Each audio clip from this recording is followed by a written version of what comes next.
They say the left hand, it drop mountains. They say the right hand, be slaying dragons.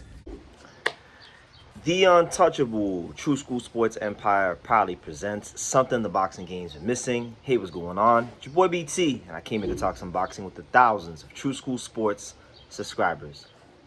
All right, so I can finally go ahead and talk about it. I've been waiting a long time to talk about it, but make sure you guys save the dates, mark your calendars, set a reminder in your phone. However you got to remember, make sure you do it because you don't want to miss it. Because May 9th, the best featherweight in the world and one of the top pound fighters in boxing is back.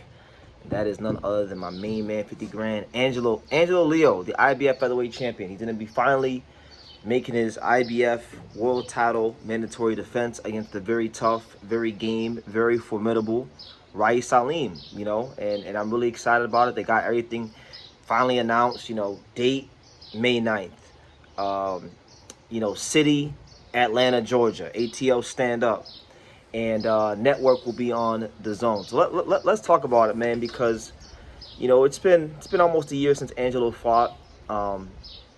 There's been a lot of things that have went on behind the scenes that have hindered that, you know, and that's part of the boxing game, you know.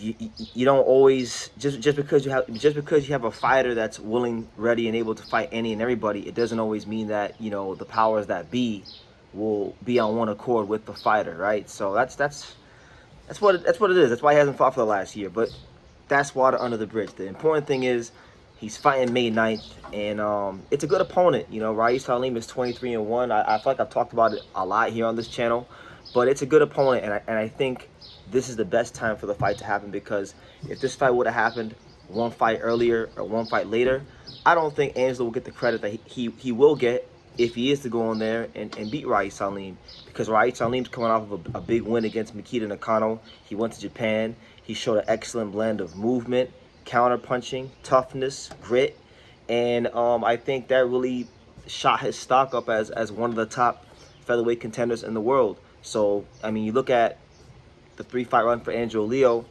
Venado Lopez to win the title, arguably the best featherweight in the world at the time he beat him. And he was the longest reigning champion at the time he beat him and knocked him out.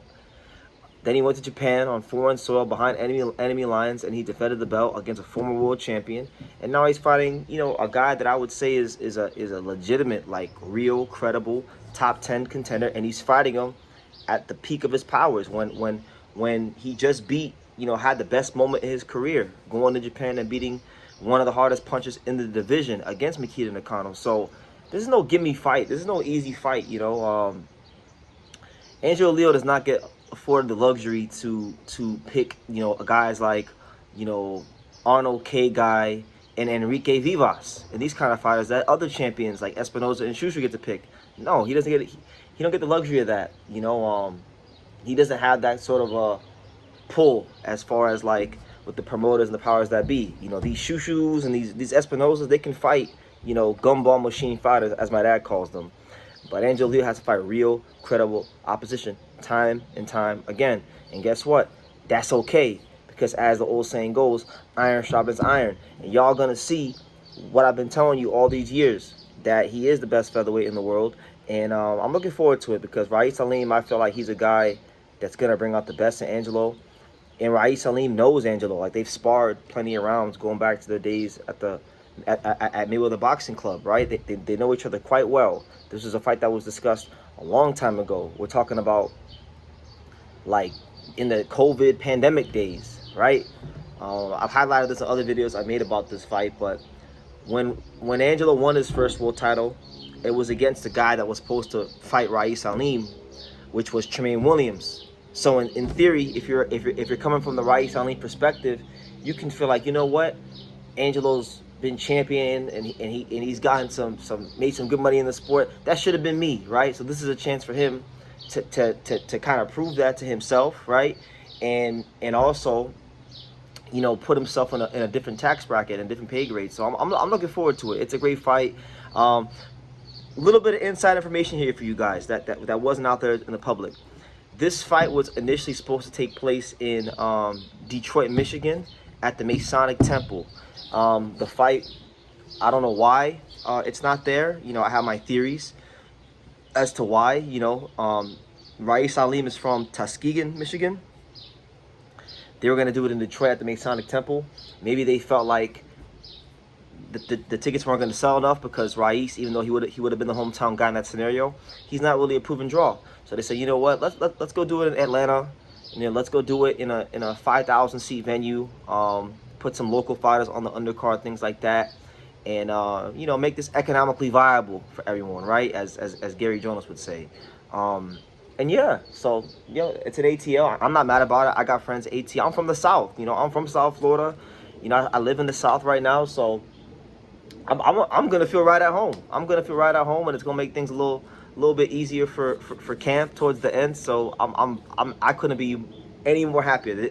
They done made life easier on us, but it's gonna be a good fight. I think a lot of people feel like this fight's gonna be a boring fight because they think Rice is gonna move around a lot, and they don't think Angelo will hurt him and things like that. So I've seen that line of thought from people. They think Rice will make this fight a boring fight.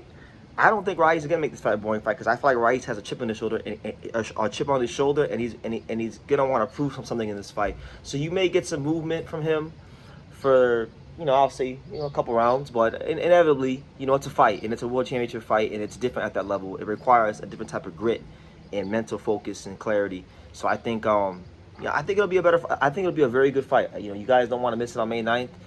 Probably one of the better fights that could have been made at featherweight, if I'm being honest, if we're talking about champion versus non-champion. Obviously, we all want to see, Bruce versus Angelo, Angelo versus Espinoza, Bruce versus Espinoza, Figueroa versus whoever. You can mix and match the champions. But I'm talking about as far as, champions versus contender. I think it's actually one of the better fights in the division. So I'll leave it at that, man. Listen, this is my plea. This is my public service announcement. This is my encouragement to anybody in the South, anybody in Florida. I'm from South Florida, so I got a lot of viewers back home in South Florida. Anybody in the state of Florida, anybody in Atlanta, anybody in North Carolina, love North Carolina, South Carolina, anybody in the South that's going to be in and around the area, pull up, ATL, stand up. We'll be out there May 9th. I'll be out there May 9th with Angelo Leo. And God willing, it'll be and still. So, yeah. Leave your comments down below. Thank you for watching True School Sports. Thank you for watching another video on the untouchable True School Sports Empire, the home of boxing.